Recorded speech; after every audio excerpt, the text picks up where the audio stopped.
જય માતાજી, જય દ્વારકાધીશ। સૌરાષ્ટ્રની રસધાર એક વાત લઈને આવ્યો છું। આ જાહલ, આ તેજણ તરસે તરસે તલવાસ, થાળમાં બે કળહા પાણી નાખ બિન। આ તેજણ ઘોડી તરસે ટળવળે છે, થાળમાં બે કળશિયા પાણી નાખીશ બહેન। ભલે નાખસ ભાઈ। તેજણની તરસ છીપી ત્યાં લગી પનિયારીએ સીસી સીસી થાળમાં પાણી ઠલવ્યું।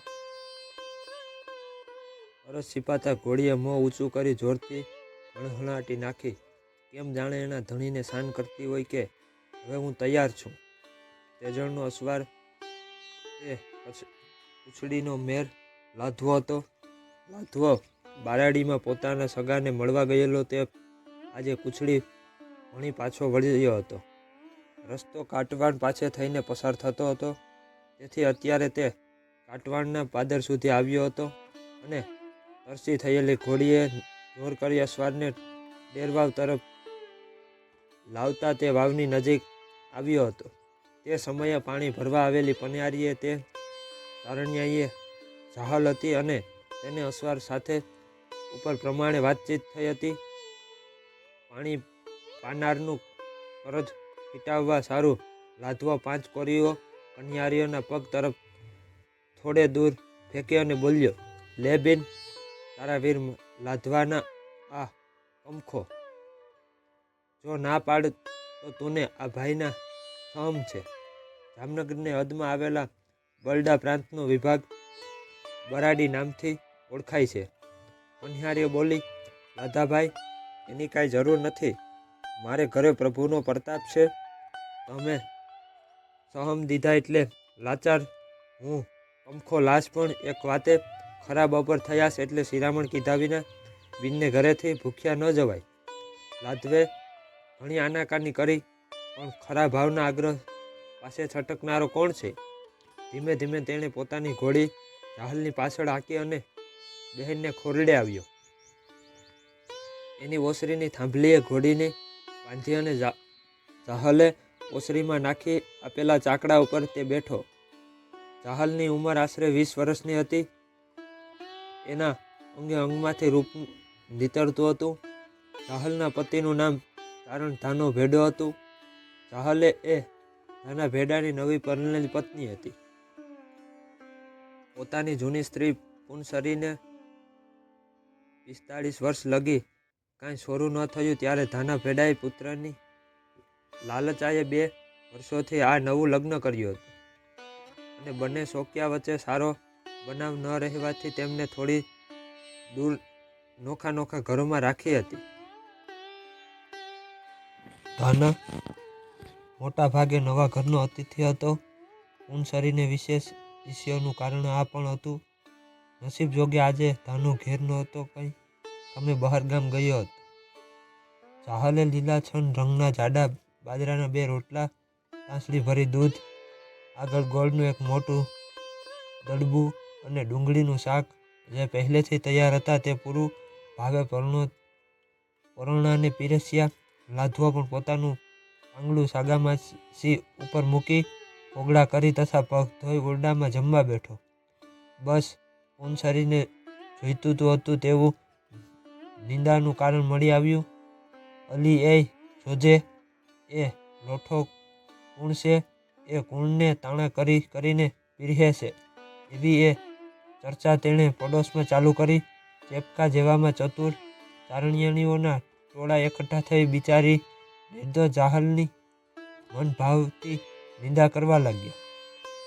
જામી રહ્યા પછી લાધવે ઘેર 2 ઘડી તડકો ગાળ્યો। બહેનનું મફત ન ખવાય એવું માન્યતાથી વિદાય થતી વખતે લાધવે જાહલના હાથમાં 25 કોરી મૂકી, પણ તે પાછી આપતા જાહલ બોલી, ભાઈ, જગતમાં મહિયારમાં મારે કોઈ નથી। આજથી તું મારો ધર્મનો ભાઈ। જો સાચા ભાવ હોય તો વસમી વેળાએ આવી ઊભો રહેજે, પરંતુ તને ખેમ રાખે એટલું બોલી સજણ નઈને તેણે લાધવાના દુખણા લેતા ચોળાફળી જેવી તેની કોમળ આંગળીઓમાંથી ફૂટેલા અનેક ટચાકા વિદાય લેતા લાધવાએ સાંભળ્યા।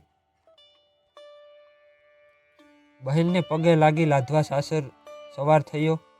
રવાના થતાં થતાં તેણે ટપકતે નેત્રે બહેનના જાહલને હાથ જોડ્યો. એ વખત આઘે ઊભેલા સ્ત્રીઓના એક ટોળામાંથી ખડખડા રસવાનો અવાજ થયો. પરનિંદા જેવું મીઠું જગતમાં બીજું શું છે? પૂંછરીએ પ્રસાવેલી જાહલની નિંદા આખા ગામમાં ફેલાઈ ગઈ. 2 દહાડે આનો ઘેર પાછો આવ્યો. તેને જોઈને એક સ્ત્રીએ હાસ્ય કર્યું. નાગણી જેવી વેરણ ચોક્ય પૂંછરીએ તે બધી વાત ચોખાચોખી ધાના ભેડાની કહી. ચારણોના મિજાજ થઈ ગયો. તેના બળતા અંતકરણમાં ઘીના ઘડા ઠલવાયા.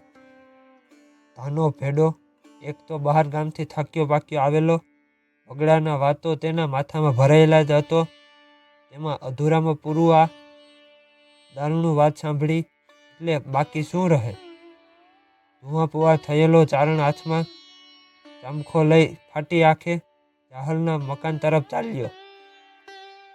2 દાડાથી ન જોયેલા જીવ જેવા વહાલા પોતાના ઘરવાળાને સાકાર કરવા જાહલ સામી ચાલી અને હસ્તે મુખે ઓસરીની ધાર પાસે આવી ઊભી રહી. પણ ત્યાં તો કાંઈ જ પૂછ્યા ગાછ્યા વિના વિકરાળ મુખરાવંત ભેડાએ તેના અંગ ઉપર ચાબખાને પ્રહાર કર્યો. શરીરે સાપ વીંટાતે હોય તેમ ફટાક અવાજ કરતો ચાબખો 2-3 આટા જાહલના કુમળા શરીર પર વીંટાળ્યો અને તે જ પ્રમાણે બીજા અને ત્રીજા ફટાકાનું પણ થયું. જાહલની કવળની કાયામાંથી લોહીની છેડો વછૂટી. આ દ્રશ્ય જોવા ચોગમ મેદાનની માતી નહોતી અને તેમાં પણ આજે પૂંછરીઓને રફનો પાર નહોતો. એના મુખમાંથી રાંડ વાલમુઈ મેરને ઘરમાં ઘાલીને અમારું નાક વઢાવ્યું એવા મેણાને વરસાદ વરસી રહ્યો હતો. પહેલાં તો પવિત્ર જાહલ પોતાના અચાનક કોપનું કારણ સમજી શકી નહીં, પણ ચોક્યા વચનાઓએ એની બધી વાત દીવા જેવી સમજાવી. એ આવેગમાં તે બોલી, હે જગદંબા, હે માવડી, જો હું પવિત્ર હોય તો તે તારા સાસના 2 છાંટા મારા પર નાખીને મારું સતીપણું સાચવજે. આય વધારે કાંઈ કહું? આવા ઉચ્ચાર કરી તેણે લોચનો બંધ કર્યા. થોડીવાર લગી તેનું અંગ સ્થિર જણાયું, પણ ધીમે ધીમે તેની મૂર્ખ ક્રાંતિમાં તથા સમગ્ર અંગમાં કંપનો તથા દિવ્ય ક્રાંતિનો સંચાર થયો. રૂપેરી ટોળીઓથી શોભતા બંને કાનમાંથી કંકુનો વરસાદ વરસવા લાગ્યો. આ અદ્ભુત પ્રભાવ જોતા તો તમાશો જોવા ઊભેલી માનવ મેદની ઝંખવાણી પડી ગઈ અને આય ખમૈયા કરો, અમે તમારા છોરું છીએ. અમારી ભૂલ થઈ. છોરું કછોરું થાય પણ માવતર કમાવતર ન થાય. વડાને વકાર ન શોભે. માવડી, તારે જે જોઈએ તે માગી લે જગદંબા, પણ અમારી ઉપર આમીનો છાંટો નાખજે. અત્યાદી વચનો બોલી પગે પડી જાહલને વિનવવા લાગી. જાહલ બોલી, તમારામાંથી કોઈ અસવાર જત પૂંછડીએ જાવને મારા ભાઈ લાધવાને કહો કે ચત ચડ્યું શરીર અઘડીએ ઉભાય નહીં. માડી માયલા વીર, તું વહેલો આવે લાધવા. હે લાધવા, મારા શરીરમાં સત ચડ્યું છે એટલે હવે સંસારમાં ઘડી પણ ઉભાય એમ નથી. આ જાહલ તારી વાટ જુએ છે તે એ માના જણિયા વીરા, તું વહેલો આવ. સળગી સમદર માય એકલ ઓલાણી નહીં. ઉછળિયા કુળ ભાણ વહેલો વળજે લાધવા. ભાઈ, આ તો સમુદ્રના જળમાંથી જ્વાળા સળગી છે એટલે કે મારા સગા ધણીના અંતરમાં જ શંકા ઊગી છે. હું જ એકલીથી એ લાઈ ઓલવાતી નથી. હે કુળ ભાણ ઉછળિયા, તું વહેલો આવજે. અંગર ને અબીલ જતિયું 2 જુજવ્યું. ઉછળિયા કુળવીર લેતો આવે લાવા.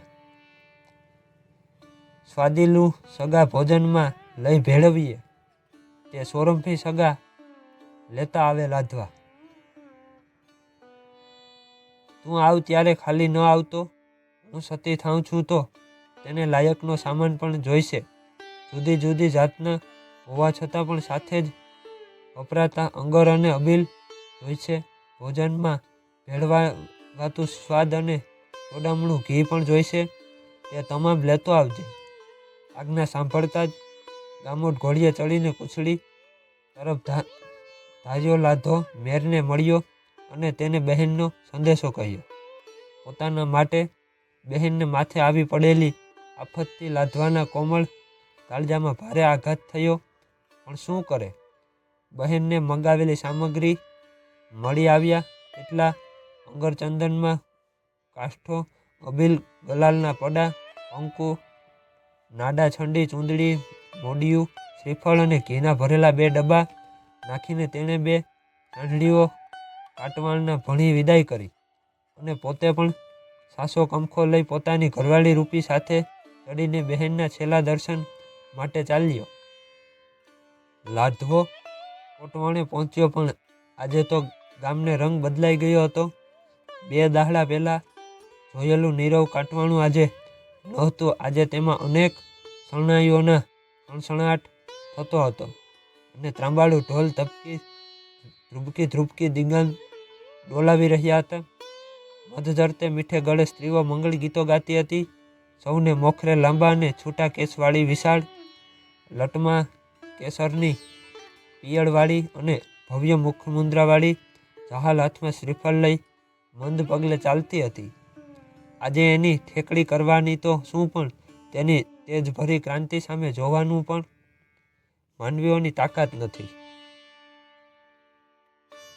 જાણે આરાસુરી જગદંબા સાક્ષાત પ્રગટ થઈ હોય તેવી મુખમુદ્રા જળજળી રહી હતી. ગામને પાદર સતી માટે જે ખડકાણી છે ત્યાં જવા તે નીકળી છે. આગળ તંબુરાના ઝણઝણાટને, મંજીરાના ઠણઠણાટને સાથે ભક્તમંડળના ભજનની ધૂન મચી રહી છે. આંધળા, પાંગડા, વાંજિયા અને એવા અનેક દુખિયા સતીને રસ્તામાં આવી પગે લાગે છે, આશીર્વાદ મેળવી શાંતિ પ્રાપ્ત કરે છે અને સતી પોતાને માટે ગામ બહાર ખડકાવેલી ચિતાએ પહોંચવા આગળ ચાલે છે. જાહલ ચિતા પાસે પહોંચી નહોતી ત્યાં તો લાધવો પોતાની પત્ની સાથે ત્યાં આવી પહોંચ્યો. એની આંખમાં આજે શ્રાવણ ભાદરવો રેલી રહ્યા હતા. સતીને પગે લાગ્યા. તે બોલ્યા, આઈ, માફ કરજે, મારા ગોજારા પગલાએ તારી આ દશા કરી છે. એને આશીર્વાદ અને સાંત્વના આપતી જાહલ બોલી, ભાઈ, એવું ઓછું ના બોલ. તારા પાવન પગલાએ તો જગતમાં હું પાવન થઈને આઈ થઈને પૂંજાણી. વળી મારા બંને લોક સુધર્યો. હવે હું માંગું ત્યારે છેલ્લો કરિયાવર કરજે. એક ચારણ બોલ્યો, આઈ જાહલ, 13 માટીની ખોટ મારા ભાઈ ભેડાએ તમને આણેલા, પણ તમે તો સીધાવો છો. હવે ભાઈની સી ગતિ? આ વાણી સાંભળી જાહલ થંભી અને બોલી, પુનસરી ક્યાં? એને મારી પાસે લાવો. શરમની મારી પુનસરી તો અત્યારે બાયડીઓના ટોળા પાછળ ક્યાંક સંતાઈ ગઈ હતી. પોતાના કાળું મોયે સતીને સી રીતે બતાવી શકે? છતાં વકરાયેલી વાઘની પેઠે છલાંગ મારડો ભેડો સ્ત્રીઓના ટોળામાં ગયો ને લાતો મારતો તથા ચોટલો ઝાલી ખેંચતો પુનસરીને તે જાહલ પાસે લઈ આવ્યો. વળી પોતાની ભૂલની પણ ક્ષમા માગતા હોય તેમ તે પાઘડીનો અંતરવાસ કરી સતી પાસે નીચે મુખે ઊભો. ગંભીર સ્વરે જાહલ બોલી, ચારણ પુનસરીને પૂણશો માં એ બિચારીનો વાંક છો, વાંક મારા નસીબનો.